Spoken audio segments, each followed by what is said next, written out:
നമ്മളിപ്പം Shri Johnny ML വളരെ സജീവമായിട്ട് ഇടപെട്ട ഒരു കാര്യമാണ്, പ്രത്യേകിച്ചും ഈ റീസെൻ്റായിട്ടുണ്ടായ ഹനാൻ ബനാമറിൻ്റെ ചിത്രങ്ങൾക്കെതിരെ ഉണ്ടായ വാൻഡലിസം ആയിട്ട് ബന്ധപ്പെട്ട നമുക്കെല്ലാവർക്കും അറിയാം. ഡർബാർ ഹാളിൽ നടന്ന ആ സംഭവത്തെപ്പറ്റി വളരെ രൂക്ഷമായി അദ്ദേഹം പ്രതികരിക്കുകയുണ്ടായി. പലപ്പോഴും അതിൻ്റെ ഒരു പ്രശ്നം, ഈ ആവിഷ്കാര സ്വാതന്ത്ര്യത്തിൻ്റെ ഒരു പ്രശ്നം ഒരു ഭാഗത്ത് നിലനിൽക്കുമ്പോൾ തന്നെ പൊതുവിൽ ഈ വാൻഡലിസ്റ്റായി ചിത്രീകരിക്കപ്പെടുന്ന ശ്രീ ഹോച്ചിമിൻ പലപ്പോഴും ഹോച്ചിമിനെതിരെയുള്ള ഒരു ആരോപണം വാസ്തവത്തിൽ അത്തരം ഒരു വലിയ ഡിസ്കോഴ്സ്, സമകാലിക കലയുടെ സാങ്കത്യത്തെ പറ്റിയുള്ള ഒരു വലിയ ഡിസ്കോഴ്സ് റദ്ദ് ചെയ്തു എന്നുള്ള ഒരു പൊതുവിൽ മലയാളികളായിട്ടുള്ള ആർട്ടിസ്റ്റും മലയാളികളും പുറത്തുള്ള ആർട്ടിസ്റ്റുകൾ പൊതുവിൽ പ്രകടിപ്പിച്ചൊരു അഭിപ്രായം അതാണ്. പക്ഷേ ആ സമയത്ത് താങ്കൾ അതിനെ വളരെ ഹോച്ചിമിനെ ന്യായീകരിക്കുകയും അതിൻ്റെ എന്താണ് പ്രതികല എന്നുള്ള രീതിയിൽ അതിനെ ചിത്രീകരിക്കുകയും ചെയ്തു. എന്താണ് അത് അങ്ങനെ ന്യായീകരിക്കാനുണ്ടായ ഒരു സാഹചര്യം? ആ വിഷയം സജീവമായി നിൽക്കുന്നതുകൊണ്ട് അതിൻ്റെ പശ്ചാത്തലം പറയേണ്ട കാര്യമില്ല. ഞാൻ അതിനെ തെറിക്കല എന്ന് വിളിക്കുകയും ഹോച്ചിമിൻ അതിനെ ഇളക്കി മാറ്റിയതിന് ഞാൻ പ്രതികല എന്ന് പറയുകയും ചെയ്തു. പെർഫോമേറ്റീവ് പ്രൊട്ടസ്റ്റ് എന്നുള്ള അർത്ഥത്തിൽ ഞാനത് ഉപയോഗിച്ചു. അതിന് പറയാനുള്ള കാരണം, ഒരു ഭാഷ എങ്ങനെ സമൂഹത്തിൽ പ്രവർത്തിക്കുന്നു എന്നുള്ളതിനെ കുറിച്ച് കൃത്യമായ ധാരണ ഉള്ളതുകൊണ്ടാണ്. ഹനാൻ ബനാമർ എന്ന് പറയുന്ന ആ ഡച്ച് കലാകാരി, നെതർലാൻഡിൽ നിന്നുള്ള കലാകാരി എൻ്റെ ശത്രുവോ അല്ലെന്നുണ്ടെങ്കിൽ നമ്മുടെ കേരളത്തിൻ്റെ ശത്രുവോ ഒന്നുമല്ല. അവർ ഒരു കല ചെയ്തുകൊണ്ടിരുന്നതിൻ്റെ ഭാഗമായിട്ട് ചെയ്ത ഒരു പ്രവൃത്തി. അവർ അതിനെ ട്രാൻസ്ലേറ്റ് ചെയ്ത് മലയാള ഭാഷയിലേക്ക് ട്രാൻസ്ലേറ്റ് ചെയ്ത് അവതരിപ്പിച്ചപ്പോൾ ആ കലാകാരിക്ക് അവർ ട്രാൻസ്ലേറ്റ് ചെയ്ത് അവതരിപ്പിച്ച ആ ദൃശ്യതയിൽ യാതൊരു പിടിപാടുമില്ല, അവർക്ക് യാതൊരു ഏജൻസിയുമില്ല എന്നുള്ളൊരു അവസ്ഥയിൽ എത്തിയത് കൊണ്ടാണ് അത് തെറിയായി മാറിയത്. ഇപ്പോൾ ഒരു വ്യക്തിക്ക് അവർ ചെയ്യുന്ന പ്രവൃത്തിക്ക് അല്ലെങ്കിൽ അവർ ചെയ്യുന്ന പ്രവൃത്തിയിൽ മാക്സിമം ഏജൻസി എന്ന് പറയുന്ന വാക്ക് നമ്മൾ ഉപയോഗിക്കുന്നത് പ്രത്യേകിച്ച് ഫെമിനിസത്തിൻ്റെ ഒരു കോണ്ടെക്സ്റ്റിലാണ്. ഫെമിനിസ്റ്റ് കലാകാരികൾ, സൈദ്ധാന്തികരെല്ലാം ഉന്നയിച്ചിരുന്ന ഒരു പ്രധാനപ്പെട്ട ചോദ്യം, മ്യൂസിയങ്ങളിൽ എന്തുകൊണ്ടാണ് ഇത്രയധികം ഫീമെയിൽ ന്യൂഡ്സ് വരയ്ക്കപ്പെട്ടിരിക്കുന്നത് അല്ലെങ്കിൽ പ്രദർശിപ്പിക്കപ്പെട്ടിരിക്കുന്നത്? ഈ ഫീമെയിൽ ന്യൂഡ്സ് വരച്ചതാര്? അവരെല്ലാം പുരുഷന്മാരാണ്. എന്തുകൊണ്ട് ഫീമെയിൽ ന്യൂഡ്സ് ഫീമെയിൽ ആർട്ടിസ്റ്റുമാര് വരച്ചിട്ടില്ല, അല്ലെങ്കിൽ എന്തുകൊണ്ട് അവര് പ്രതിനിധാനം ചെയ്യപ്പെടുന്നില്ല എന്നുള്ള ചോദ്യങ്ങൾക്കെല്ലാം ഉത്തരമായിട്ട് പാശ്ചാത്യ ചിന്തകർ, ഫെമിനിസ്റ്റ് ചിന്തകർ കണ്ടെത്തിയ ഒരു വാക്കാണ്, അല്ലെങ്കിൽ അവരുടെ പാർലൻസിൽ ഉപയോഗിക്കുന്ന ഒരു വാക്കാണ് ഏജൻസി. ഏജൻസിക്ക് നമുക്ക് മലയാളത്തിൽ പറയാവുന്ന ഒരു വാക്ക് നിർവാഹകത്വം. അതായത് നമ്മുടെ പ്രവൃത്തിക്ക് അതിൻ്റെ ഉത്തരവാദിത്വം, അതിൻ്റെ ബൗദ്ധികവും വൈകാരികവും ഭൗതികവുമായ ഉത്തരവാദിത്വം, അല്ലെങ്കിൽ അതിൻ്റെ എക്സിക്യൂട്ടീവ് പവർ എന്ന് പറയുന്നത് നമ്മുടെ കൈകളിൽ തന്നെ ആയിരിക്കുക എന്നുള്ളതാണ്. ഹനാൻ ബനാമറിനെ സംബന്ധിച്ചിടത്തോളം അവർ മറ്റേതോ ഭാഷയിൽ കേട്ട ഒരു തെറിയെ മലയാളത്തിലേക്ക് പരാവർത്തനം ചെയ്യുമ്പോൾ ആ ഭാഷയിൽ മലയാളം എന്ന് പറയുന്ന ഒരു ലിംഗ്വിസ്റ്റിക് ഗ്രൂപ്പിൽ അതുണ്ടാക്കാവുന്ന സാമൂഹികമായ ഇമ്പാക്റ്റ്, ഒരു സോഷ്യൽ ഇമ്പാക്റ്റിനെ കുറിച്ച് അവർക്ക് യാതൊരു പിടിയുമില്ലാതെ പോയി. അപ്പോൾ അതിനിടയിൽ നിൽക്കുന്നത് ഒരു ക്യൂറേറ്ററാണ്. അവരുടെ ഈ ഡച്ച് ഭാഷയിലുള്ള ഈ വാക്കുകളെല്ലാം അല്ലെങ്കിൽ ഫ്രഞ്ച് ഭാഷയിലുള്ള വാക്കുകളെല്ലാം ഞാൻ ഗൂഗിൾ ട്രാൻസ്ലേറ്റർ ഉപയോഗിച്ച് ട്രാൻസ്ലേറ്റ് ചെയ്ത് നോക്കി. അപ്പോൾ ഈ എക്സിബിറ്റ് ചെയ്തിരുന്ന തെറിയല്ല കിട്ടുന്നത്.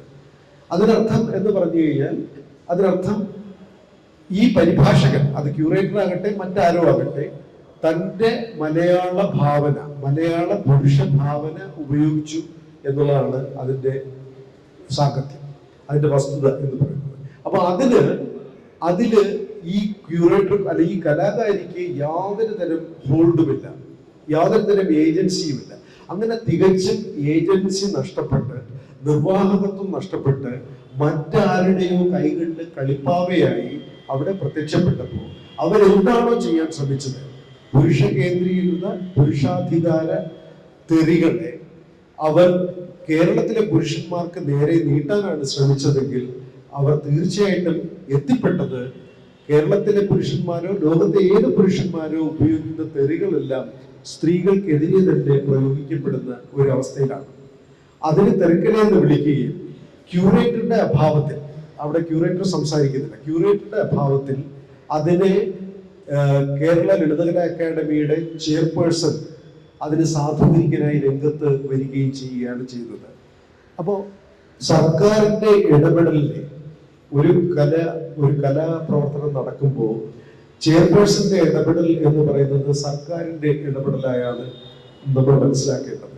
എന്നാൽ അതേ ചെയർപേഴ്സൺ തന്നെ പത്രപ്രസ്താവനയിലൂടെ പറയുന്നു, വിദേശത്തെ ഒരു കലാകാരിയെ അല്ലെങ്കിൽ കലാകാരന്റെ കലാവസ്തുവിനെ സെൻസർ ചെയ്യാനുള്ള അധികാരം നമുക്ക് ഇല്ല എന്ന് പറയുന്നു. അപ്പൊ നമുക്കില്ല എന്ന്, സെൻസർഷിപ്പ് അധികാരം നമുക്കില്ല എന്ന് ഒരിടത്ത് പറയുകയും മറുവശത്ത് അതിനെ പ്രോത്സാഹിപ്പിക്കുന്ന അല്ലെങ്കിൽ നമ്മുടെ സമൂഹത്തിനെതിരെ പ്രോത്സാഹിപ്പിക്കുന്ന ഒരു നിലപാടെടുക്കുകയും ചെയ്യുമ്പോൾ അത് അബദ്ധമാണെന്നും അത് അരഗൻസ് ആണെന്നും അധികാരത്തിന്റെ ഒരു മുഷ്കാണെന്നും തിരിച്ചറിഞ്ഞുകൊണ്ടാണ് ഞാൻ അതിനെ തെറിക്കല എന്ന് വിളിച്ച് എതിർത്തത്. അല്ലെങ്കിൽ ഹനാൻ ബന്നാമറുമായി എനിക്ക് യാതൊരു ബന്ധവുമില്ല, അവരുടെ വർക്കിനെതിരെ എനിക്ക് യാതൊരു നിലപാടുമില്ല. ആവിഷ്കാര സ്വാതന്ത്ര്യത്തിന് വേണ്ടി പ്രവർത്തിക്കുന്ന ഒരു വ്യക്തി തന്നെയാണ് ഞാൻ. പക്ഷേ സംഭവിച്ചത്, ഹോച്ചിമിൻ ഇതിനെ മനോജ് കണ്ണൻ നേരത്തെ സൂചിപ്പിച്ച പോലെ അവിടെ ചെന്ന് ഇതിനെ ഇളക്കി മാറ്റുന്നത് വഴി ഹോച്ചിമിൻ ഇതിനെ തുടർന്ന് ഉണ്ടാകാവുന്ന ഒരു ലിംഗ്വിസ്റ്റിക് ഡിബേറ്റിനെ ഹോച്ചിമിൻ ആവിഷ്കാര സ്വാതന്ത്ര്യത്തിനെതിരെയുള്ള ഒരു ഫാസിസ്റ്റ് നടപടിയായിട്ട് മാറ്റുന്നതിലേക്ക് അത് കലാശിച്ചു. സത്യത്തിൽ ആ പ്രതികലയെ ഫാസിസ്റ്റ് നടപടി എന്ന് വിളിച്ചത് ഒരു വളരെ ലളിതമായ ഒരു നിർദ്ധാരണം മാത്രമായിരുന്നു. കാരണം കേരളത്തിൽ നടന്ന ഒരുപാട് ആവിഷ്കാര സ്വാതന്ത്ര്യ ജാതീയ പ്രശ്നങ്ങൾക്കെതിരെ വളരെ ശക്തമായ നിലപാടെടുത്ത് മുന്നോട്ട് വന്ന് പ്രവർത്തിച്ചിട്ടുള്ള പല സമരങ്ങളും നയിച്ചിട്ടുള്ള ഒരു വ്യക്തിയാണ് ഹോച്ചിമിൻ. അപ്പൊ ഇന്നലെ വരെ അത് ചെയ്തിരുന്ന ഒരാൾ ഒറ്റ പ്രവൃത്തി കൊണ്ട് ഫാസിസ്റ്റ് ആവുകയാണെങ്കിൽ നമ്മളിൽ എല്ലാവരും അനേകം ഫാസിസ്റ്റുകൾ ഒളിഞ്ഞിരിപ്പുണ്ട്.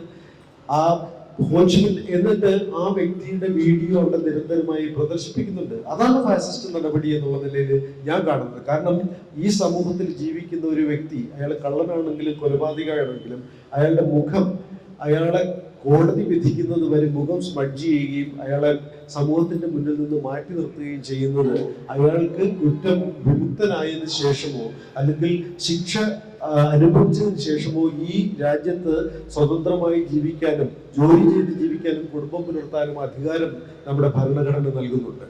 അപ്പോൾ ആ ഭരണഘടനാ നിഷേധമാണ് ഹോച്ചിമിന്റെ മുഖം അവിടെ നിരന്തരം അക്രമി എന്നുള്ള നിലയിൽ പ്രദർശിപ്പിക്കുന്നത് വഴി ഉണ്ടായത്.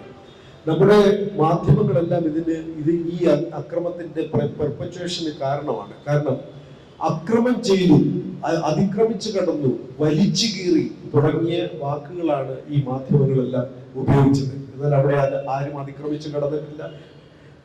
ചെയർപേഴ്സണോട് സംസാരിച്ചുകൊണ്ടാണ് ഹോച്ചിമിൻ അത് റിമൂവ് ചെയ്യുന്നത്. അത് അവിടെ തന്നെ ഉണ്ടായിരുന്നു.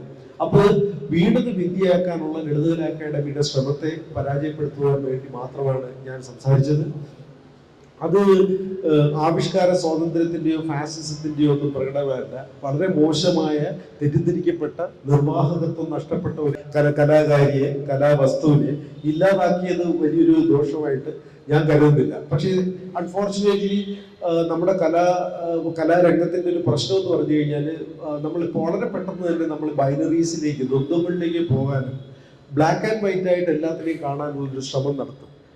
അത് വളരെ അൺഫോർച്ചുനേറ്റ് ആണ്. നിങ്ങളോട് യോജിക്കാത്തവരെല്ലാവരും നിങ്ങളുടെ ശത്രുവാണ് എന്ന് പ്രഖ്യാപിക്കുക. നിങ്ങളിൽ നിന്ന് വ്യത്യസ്തമായ സ്വരമുള്ളവരെ എല്ലാം നിങ്ങൾ അപസ്വരമായിട്ട് വ്യാഖ്യാനിക്കും. ഇങ്ങനെയുള്ള പ്രശ്നങ്ങളുണ്ട്. അതുകൊണ്ട് ഹോച്ചിമിനെ ഫാസിസ്റ്റ് വിളിക്കുന്നത് കൊണ്ട് ലളിതകലാ അക്കാദമിയുടെ പ്രശ്നങ്ങൾ പരിഹരിക്കപ്പെടുന്നില്ല. എന്നെ സ്ത്രീവിരുദ്ധനാണ് എന്ന് പറയുന്നത് കൊണ്ട് എൻ്റെ ഈ ഭൗതികമായ എൻ്റെ ഒരു മനുഷ്യ അസ്തിത്വം, മനുഷ്യ സ്നേഹപരമായിട്ടുള്ള എൻ്റെ ജീവിതത്തിന്റെ നിലപാടുകളെ അത് റദ്ദ് ചെയ്യുന്നില്ല. അപ്പോൾ അത്തരം നിർദ്ധാരണങ്ങളുടെ ഒരു കാര്യമില്ലെന്നാണ് ഞാൻ മനസ്സിലാക്കുന്നത്.